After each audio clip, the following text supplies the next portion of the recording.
The next Pokemon challenge I have got is Emolga. I'm going to show you how to draw Emolga. I hope you can follow along to draw this awesome electric flying character.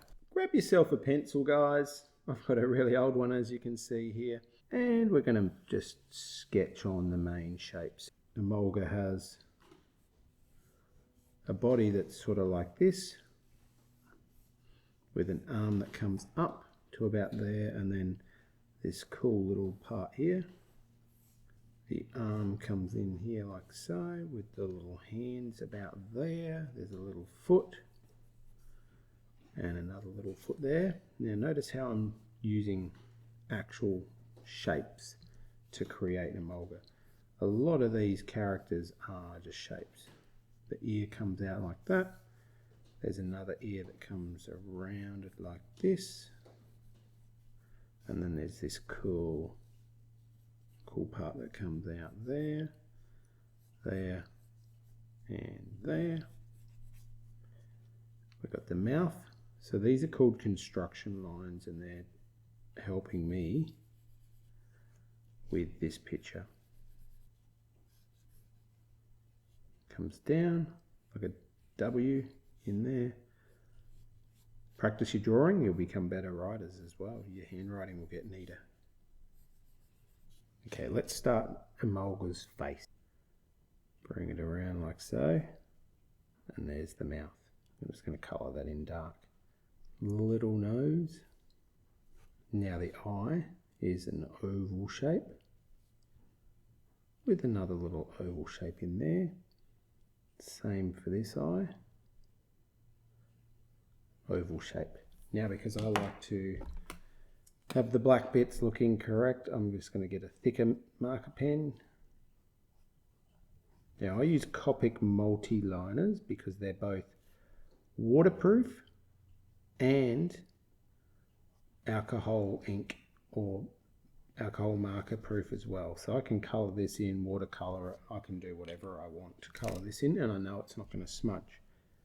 With a normal Sharpie though, if I'm going to put alcohol markers with those, they will smudge. Let's go with the side of the face. I'm just making this slightly different. So when I've had a look at it, it's a little bit more space above there. It comes down and around here like this. Bring that down and around like that. Yep, I've got about the right amount of space there. The cheek, there's a gap there. So this comes around up to here, and then the ear actually comes, this is the inside of the ear, up and around like that. And then there's another part here, and then the outside of the ear is thin on that side, and then going to thicker out here like that, with a line across there. Then this ear comes around, and then there's this part of the head comes around, and then gets thinner as it comes around there. Now this part comes through just like that one came through, touches there. We've got a wider part here, going to a narrower part on that side. And we've got that light bit inside there. Let's draw the arm. So underneath the arm here, comes up.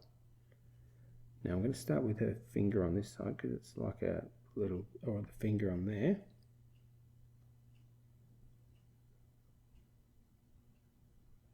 And then I'm going, she's got, well, this character has got another little finger like that and a finger like that hanging down there. So these fingers are pointy, but they're coming down, they're folded down. And then the character has a leg that comes around like this, tucks into there. Then there's this line that comes around and forms into this foot, which I've just moved slightly to the left. Now I've got this line coming across, then forming the fingers, 1, 2, 3 fingers, and then it comes around like so. There's an arm line there. This is the same colour then this comes around like this, and then out and around there like that, the bottom, and then there's a foot here. I'm just going to bring that foot around like that.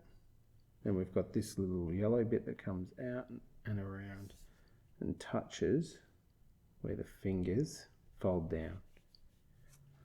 And then we've got this cool looking tail, I guess, but first of all, let's draw this part. Little blue bit there. Now I've just seen the gap here and there, so I've just moved that up a bit. So art is about looking and comparing, and even though I thought I got the construction lines pretty good on second look, I've changed it up a bit. Don't be afraid to do that. And then bring that into here. Emolga looks cute. She needs a thicker outline.